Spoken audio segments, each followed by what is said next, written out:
Hello दोस्तों, कैसे हो आप सब। मैं आवेश अपने YouTube channel Kautilya education target में आपका स्वागत करता हूं। पिछले वीडियो में हमने देखा आर.एस. अग्रवाल से क्वेश्चन नंबर 100 तक। अब हम देखेंगे आर.एस. अग्रवाल से क्वेश्चन नंबर 101 से आगे। हमारा आर.एस. अग्रवाल में चैप्टर चल रहा है नंबर सिस्टम।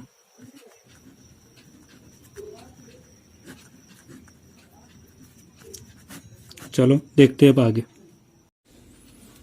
अब देखते हैं हम क्वेश्चन नंबर 101 से आगे। ठीक है, तो एक संख्या को क्रमशः 9, 11, 13 से विभक्त करने पर, तो विभक्त करने पर इसका मतलब ये विभक्त करने वाली संख्या है। इस संख्या को हम क्या कहेंगे? तो इस संख्या को हम विभाजक कहेंगे, विभाजक। ठीक है, विभक्त करने पर क्रमशः 8, 9, 8 शेष बचते हैं। तो 8, 9, 8 क्या है? ये शेष बचते हैं। इसका मतलब ये संख्या क्या है? शेषफल है। तो इसको हम क्या कहेंगे? शेषफल। शेष बचते हैं। यदि विभाजकों के क्रम को उलट दिया, ये बात का काम है, तो पहले इसको हल करते हैं हम। तो यहाँ पर विभाजक है, यहाँ पर शेषफल है। तो विभाजक अर्थात विभाजित करने वाली और शेषफल अर्थात शेषफल प्राप्त होने वाली, तो कोई ना कोई यहाँ पर क्या रही होगी? संख्या रही होगी। अब इसको हल कर लेते हैं। तो विभाजक कौन कौन से? तो यहाँ से विभाजक है 9, 11 और कितना है? 13। संख्या हमें नहीं पता, यहाँ पर भी क्या संख्या है वो हमें नहीं पता, यहाँ पर भी क्या संख्या है वो हमें नहीं पता। फिर आगे क्या कहा उसने? तो शेषफल, शेषफल क्रमशः कितना है? यहाँ पर 8 है, यहाँ पर 9 है और फिर कितना है? 8 है। 8, 9, 8। अब हम हल करते हैं इसको। तो यहाँ एक संख्या हमें मान लेनी प्रत्येक प्रश्न में। इस टाइप का जो भी प्रश्न आता है ऐसे प्रश्न में यहाँ हमें एक संख्या मान लेनी है और संख्या क्या मान लेंगे? हम 1 मान लेंगे। अब हमें क्या करना है? तो विभाजक, इस संख्या का विभाजक में गुणा करना है और शेषफल को उसमें जोड़ना है। संख्या का विभाजक में गुणा करना है और शेषफल जोड़ना है। तो संख्या का इसमें गुणा कर देंगे। 13 एकम 13 और 13 में कितना जोड़ देंगे हम? तो 13 में 8 जोड़ देंगे। 13 और 8 कितना हो जाएगा? 21। तो संख्या क्या निकल जाएगी यहाँ से? 21। फिर से संख्या में विभाजक का गुणा करना है। तो 11 एकम 11 और 11 दूना 22, 22 और 23 अर्थात यहाँ से कितना आ गया? 23 और 1, 231। और 231 में कितना जोड़ देंगे हम? 9 जोड़ देंगे। तो 231 में 9 जोड़ेंगे तो कितना हो जाएगा ये? तो ये हो जाएगा हमारा 9, 240। फिर से संख्या में विभाजक का गुणा करेंगे तो इसका इसमें हम गुणा कर देंगे और कितना जोड़ना? उसमें 8 जोड़ना है। तो इसका इसमें गुणा करेंगे तो ये आ जाएगा 0, 9 चौक 36, 9 दूनी 18, 18 और 3, 18 और 3 हो जाएगा 21, 2160। उसमें 8 जोड़ देंगे तो कितना आ जाएगा? 2168। अब हमें संख्याएं क्या क्या प्राप्त हुई? तो एक संख्या प्राप्त हुई 2168। दूसरी संख्या कितनी प्राप्त हुई थी हमें? तो 2168। दूसरी संख्या ऐसे करते हैं अपन इसको। चलो, तो संख्या क्या प्राप्त हुई हमें? 2168। तो फाइनली हमारी संख्या क्या आ गई? वो संख्या क्या है? 2168। अब शर्त क्या कह रहा है आगे? यदि विभाजक के क्रम को उलट दिया जाए, विभाजक इसको कहते हैं ना, तो हम यहाँ पर फिर से रख देते हैं कि ये क्या है? विभाजक। और विभाजक के क्रम को उलट दिया जाए तो पहले 9, 11, 13 था, इस बार क्या हो गया? 13, 11 और 9 हो गया। यदि विभाजक के क्रम को उलट दिया जाए तो शेष क्या बचेगा? इस बार हमसे क्या पूछा उसने कि यहाँ पर, यहाँ पर और यहाँ पर, ये जो पता होगा इसे हम कहेंगे शेषफल। ये हमें पता करना है। शेषफल क्या बचेगा? तो सबसे पहले इसका इसमें भाग देते हैं तो कितना शेषफल प्राप्त होता है यहाँ पर देखते हैं। 13 से 21 को भाग देंगे तो 13 एकम 13, 13 एकम 13 कितना बचेगा? तो 13 से 21 बनाना है तो 7 और 1 8 बचा। तो कितना हो गया? ये 86 हो गया। 13 छंग कितना होता है? 78 होता है। 78 से यहाँ पर 86 था, तो 78 से 86 ले जाने के लिए कितना जोड़ना पड़ेगा? तो 78 से 86 ले जाने पड़ेगा हमें 8 जोड़ना पड़ेगा। तो यहाँ पर कितना हो जाएगा? 88 हो जाएगा। 13 छंग 78, फिर से कितना आ जाएगा? 13 छंग 78। फिर शेषफल कितना बच जाएगा? तो शेषफल यहाँ पर 88 था और हमारा 78 आया, अर्थात 88 में से 78 घटाएंगे तो शेषफल कितना आएगा? 10। फिर से संख्या को संख्या में भाग देंगे तो 11 एकम 11, 11 एकम 11 कितना बचा, 5 बचा, तो 11 5 कितना हो जाएगा, 55। तो इस बार 55 हो गया और यहाँ पर कितना था, 56, तो शेष कितना बचा, 1। फिर इसका इसमें भाग देंगे तो 9 एकम 9, ये आ जाएगा 1, 9 एकम 9, तो कितना बचेगा, तो 9 में कितना जोड़े कि 15 हो जाए, तो 6। तो क्रमशः शेषफल क्या बच रहा है यहाँ से, 10, 1 और 6। ठीक है, यहाँ से 10 बच रहा है, यहाँ से 1 बच रहा है और यहाँ से कितना बच रहा है, 6 बच रहा है। तो हमारा राइट आंसर क्या आ जाएगा, तो क्वेश्चन नंबर 101 का आंसर होगा 10, 1 और 6।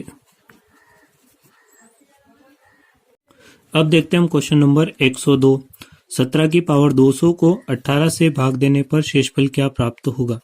तो देखो यहाँ पर 17 की पावर 200 है, 17 की पावर कितनी दी है उसने, 200 दी है, और इसको किससे भाग देना, 18 से।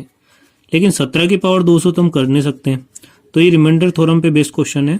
ठीक है, तो 17 की पावर 200 है, तो हम क्या करेंगे कि देखो यहाँ से क्या 17 में 18 का भाग जा रहा है, नहीं जा रहा, तो कितना मूल संख्या भाग देने वाली संख्या से, अभी हम घात पे ध्यान नहीं देते हैं ना, तो मूल संख्या भाग देने वाली संख्या से कितना कम है, 1 कम है, अर्थात यहाँ पर 1 कम है, इसका मतलब उल्टा बच रहा है, अर्थात हम कह सकते हैं कि माइनस का एक शेषफल बच जाएगा। यहाँ से कितना बचेगा, माइनस का एक शेषफल बच रहा है, तो हम यहाँ पर क्या कह सकते हैं, तो यहाँ पर बच रहा हमारा माइनस का 1 शेषफल। इसका इसमें भाग देंगे तो कितना बचेगा, माइनस का 1, क्योंकि ये 17 से 18 क्या है, ये 17 18 से 1 ज्यादा है, और अगर नीचे से अगर हम भाग देते तो 17 कम है, अर्थात शेषफल कितना बच रहा है, माइनस का 1।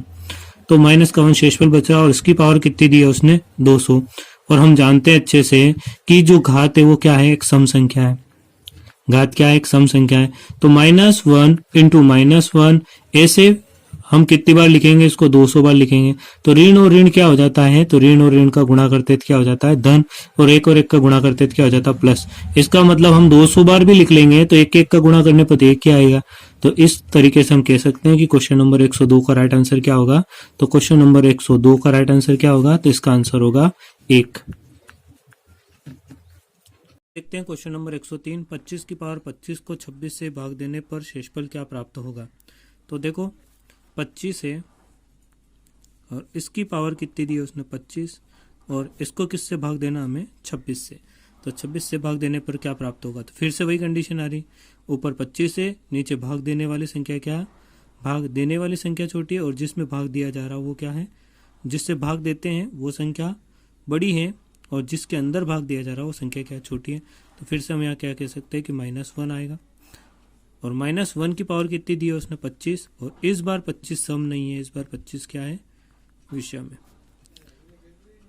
और 25 क्या है यहाँ पर, विषम है। तो इसका मतलब है कि यहाँ पर क्या आएगा, तो -1 गुणित -1 फिर गुणित -1, इस तरीके से हम 25 बार लिखेंगे।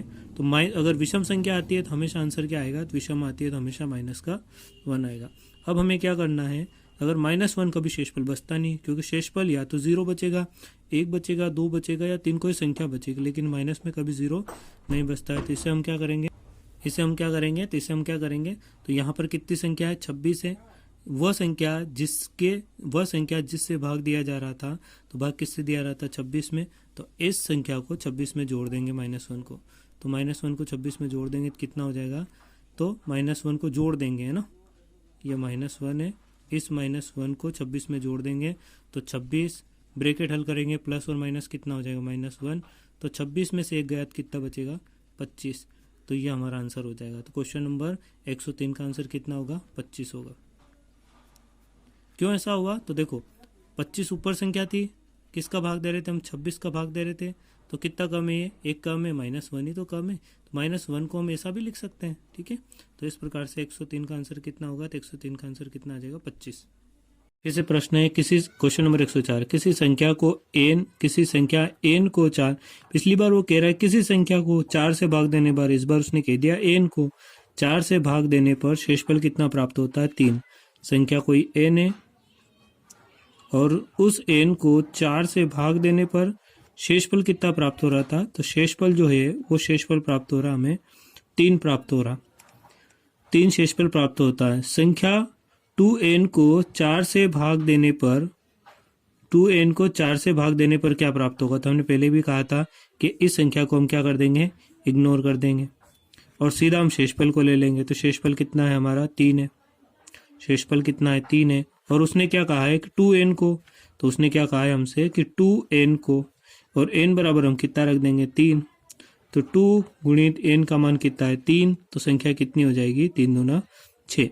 अब वो क्या कह रहा है कि 2n का मतलब कितना रख सकते हैं हम, 2n बराबर हम कितना रख सकते हैं, 6। तो 2n अर्थात 6 को, 2n का मतलब कितना हो गया, 6 को 4 से भाग देने पर, तो इसको हम किस से भाग देंगे, 4 से भाग देने पर कितना शेषफल बचेगा। तो 6 को 4 से भाग दे देते, तो 4 एकम 4, 6 में से 4 गया तो कितना बचा, 2। तो शेषफल कितना प्राप्त हो रहा हमें, तो शेषफल हमें प्राप्त हो रहा है 2। तो क्वेश्चन नंबर 104 का आंसर कितना हो जाएगा, तो क्वेश्चन नंबर 104 का आंसर हो जाएगा 2। क्वेश्चन नंबर 105 देखते हैं, निम्नलिखित में से कौन सी संख्या किसी प्राकृत संख्या का वर्ग नहीं हो सकती है। देखो, वर्ग होने के लिए क्या नियम होता है, तो जैसे कि एग्जाम्पल के लिए एक कोई संख्या है, इसका वर्ग कितना होता है 1, 2 कोई संख्या, उसका वर्ग कितना होता है 4, 3 का वर्ग होता है 9, 4 का वर्ग होता है 16, 5 का वर्ग होता है 25, 6 का वर्ग होता है 36, 7 का वर्ग होता है 49, 8 का वर्ग होता है 64, 9 का वर्ग होता है 81 और 10 का वर्ग होता है 100।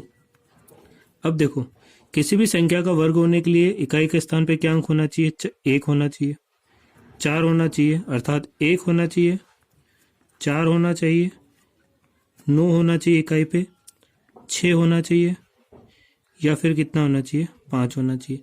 फिर से रिपीट है यहाँ पर, 6, 9, 4, 1 और ये 0। ठीक है, तो ये अंक होने चाहिए। अब देखो ऑप्शन में मिला लेते हैं, तो 5 ये रहा, तो ये तो हो सकता है वर्ग। फिर अगले ऑप्शन में देखते हैं 6, ये रहा 6, तो ये भी वर्ग हो सकता है। फिर यहाँ पर देखते हैं ऑप्शन सी में 1, तो ये रहा 1, तो ये भी वर्ग हो सकता है। फिर यहाँ देखते हैं 2, तो यहाँ पर 2 नहीं है, इसका मतलब ऑप्शन डी जो है ये संख्या एक वर्ग नहीं हो सकती। तो क्वेश्चन नंबर 105 का आंसर सही क्या हो जाएगा हमारा। सेम प्रश्न है क्वेश्चन नंबर 106 भी, तो इसको भी हल कर लेते हैं हम। तो देखो क्वेश्चन नंबर 106 क्या है, निम्नलिखित में से कौन सी संख्या किसी प्राकृत संख्या का वर्ग नहीं हो सकती है। तो अभी हमने देखा था कि किसी भी संख्या के वर्ग के लिए पीछे क्या अंक होने चाहिए, 0, 1, 4, 9, 6, 5 और 0, ये अंक होने चाहिए। तो 1 यहाँ से है, तो ये हो सकता है वर्ग, 5 ये भी वर्ग हो सकता है, 7 यहाँ पे नहीं है, तो ये संख्या वर्ग नहीं हो सकती। तो हमारा आंसर 106 का आंसर सही क्या हो जाएगा, सी। अब हम हल करते हैं क्वेश्चन नंबर 107। तो क्वेश्चन नंबर 107 क्या है, तो 6, 7, 3, 5, तो यहाँ हम लिख लेते 6, 7, 3, 5 और यहाँ पर क्या आएगा वो हमें नहीं पता, और 1 में स्टार का अर्थात इस खाली स्थान का मान क्या होगा जिसे प्राप्त 9 से पूर्णतः विभक्त हो, और 9 से पूर्णतः क्या होना चाहिए, विभक्त होना चाहिए। तो बस हमें इतना याद होना चाहिए कि 9 से विभाज्य होने का नियम, तो 9 से विभाज्य होने का नियम क्या होता है, तो नियम ये होता है कि सभी अंकों का योग 9 से कटना चाहिए, कटने का मतलब विभाज्य होना चाहिए। ठीक है, तो सबको जोड़ लेते हैं। यहाँ पर संख्या 6, 7, 3, 5 और यहाँ हमें नहीं पता तो इसको हम x मान लेते हैं, यही तो हमें निकालना है, और 1 सबको जोड़ लेते हैं। 6 और 6 12 और 1 13, 13 और 3 16, 16 और 5 21, 21 और 1 22 प्लस ये हमें नहीं पता x, और बटे में कितना है, तो बटे में है 9। अब 9 के पहाड़े में 22 से बड़ी कौन सी संख्या आती है, तो 9 का 9, 9 दूनी 18, 9 27 आती है।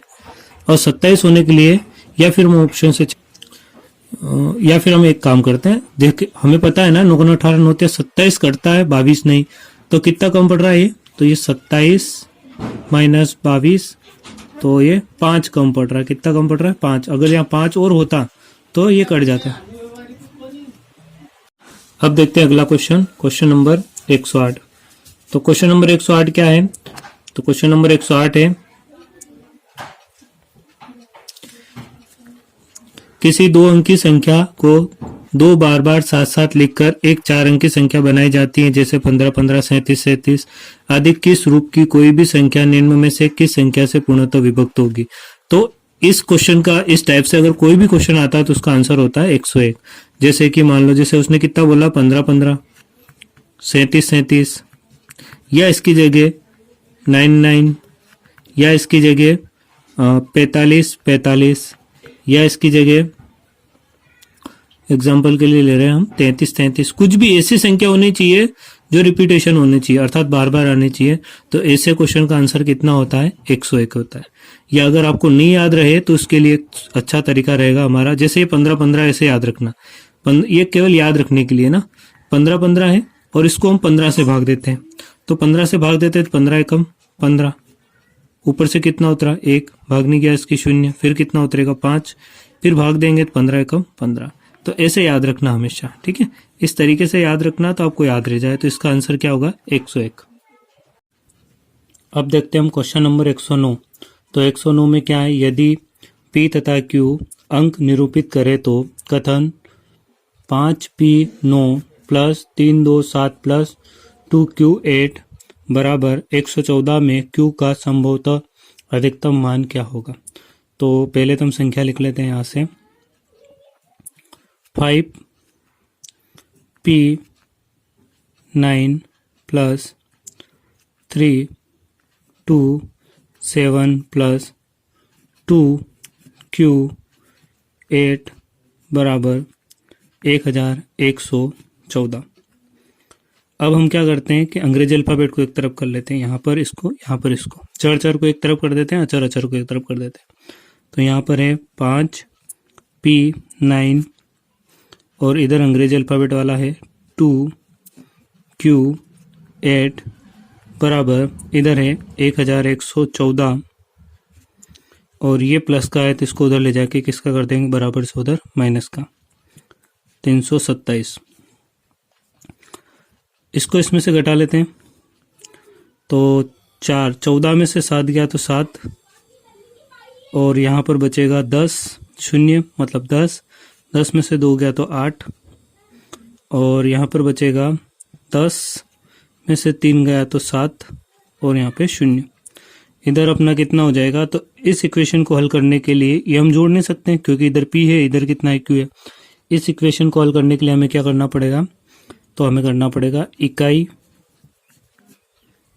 दहाई और सैकड़ा।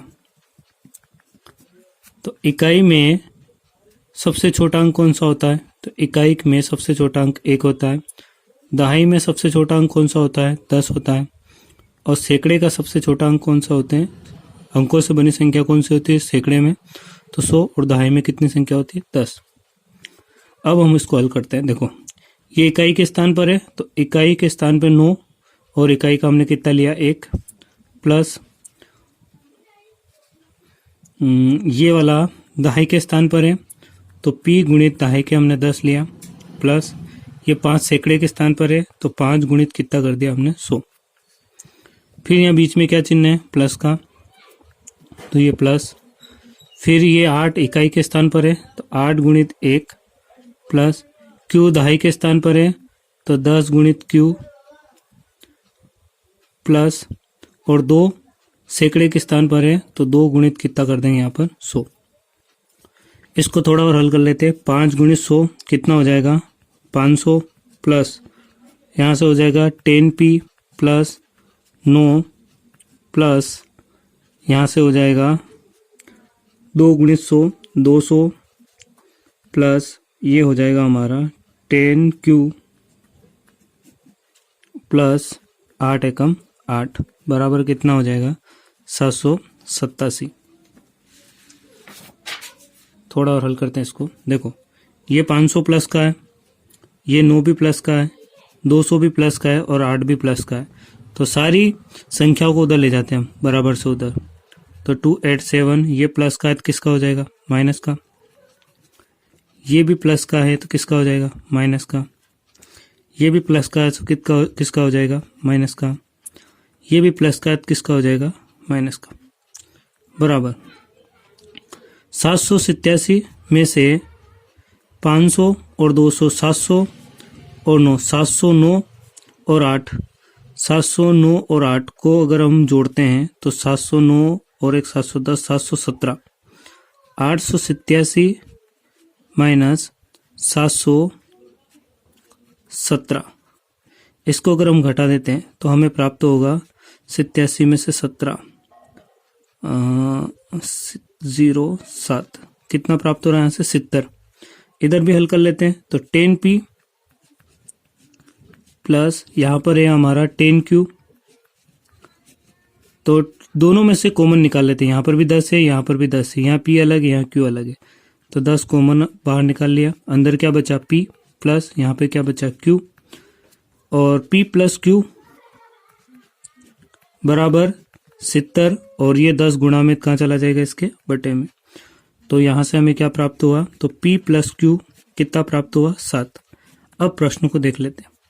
तो उसने पूछा है कि q का संभवतः अधिकतम मान अर्थात p प्लस q बराबर कितना हो रहा 7।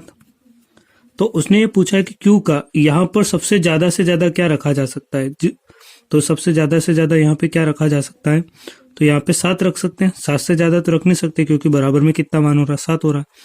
तो अगर b का मान हम 0 रख दे और q का मान ज्यादा से ज्यादा हम अधिकतम कितना रख सकते हैं 7, क्योंकि 6 रखेंगे तो फिर यहाँ 1 रखना पड़ेगा। अगर यहाँ हमने 6 रखा तो यहाँ कितना रखना है 1, यहाँ 5 रखेंगे तो यहाँ पे 2 रख सकते हैं। लेकिन अगर यहाँ 0 रख देते हैं तो q का अधिकतम मान कितना रखेंगे 7, तब जाके बराबर में कितना होगा 7 होगा। तो हमारा राइट आंसर क्या हो जाएगा 109 का, तो 109 का राइट आंसर हो जाएगा ऑप्शन ए सही आंसर हो जाएगा इसका। क्वेश्चन नंबर 110 में क्या है, संख्या 50 27 89 में कम से कम क्या जोड़ा जाए कि योगफल 4 से पूर्णतः विभक्त हो। तो 4 से विभक्त होने के लिए एक नियम होता है, वो क्या होता है कि किसी भी संख्या के अंत के जो 2 अंक होते हैं, अंत के 2 अंक जो होते हैं वो 4 से विभाजित होना चाहिए। तो अंत के 2 अंक क्या है, यहाँ पर 89 है, तो ये जो 89 है ये 4 से क्या होना चाहिए विभक्त होना चाहिए। अब देखो यहाँ से हम पहली कंडीशन लेते हैं ये 89, दूसरी कंडीशन ले लेते हैं क्योंकि 4 ऑप्शन है तो ये 89, तीसरी कंडीशन ले लेते हैं फिर से 89, चौथी कंडीशन ले लेते हैं फिर से 89। पहले ऑप्शन को लेते अगर तो यहाँ पर कितना जोड़ना पड़ेगा 3, दूसरे ऑप्शन के लेंगे तो कितना जोड़ना पड़ेगा 1, तीसरे को लेंगे तो कितना जोड़ना पड़ेगा 2, और चौथे को लेंगे तो कितना जोड़ना पड़ेगा 9। तो यहाँ से देखते हैं 9 और 3 कितना होता है, तो 9 और 3 12 होता है, 8 और 1 9 92। तो क्या ये 4 से विभक्त है, तो 4 दूनी 8, 4 तिया 12, हाँ बिल्कुल है विभक्त। तो यहाँ से तो ये विभक्त आ रहा। इसको देखते हैं 9 और 1 10, 8 और 1 9, तो ये 4 से विभक्त है तो नहीं होता है। 4 में 4 और 2 6, और यहाँ पर कितना 4 और 2 6, और यहाँ पर कितना 8, तो 86। क्या ये 4 से विभक्त होता है, 4 दूनी 8, 4 एकम 4 2 शेषफल बच रहा, तो ये भी नहीं होगा, तो ये भी नहीं हो रहा, ये भी नहीं हो रहा। अब 9 वाला देख लेते हैं, 9 और 9 क्या हो जाएगा, 9 9 18, 9 और 1 8 और 1 9। तो क्या ये 4 से विभक्त होता है, तो 4 दूनी 8 और 4, और यहाँ पर 4 दूनी 8 और 18 4 के पाड़े में नहीं आता, तो इसका मतलब ये भी विभक्त नहीं होता। तो राइट आंसर क्या हो जाएगा 110।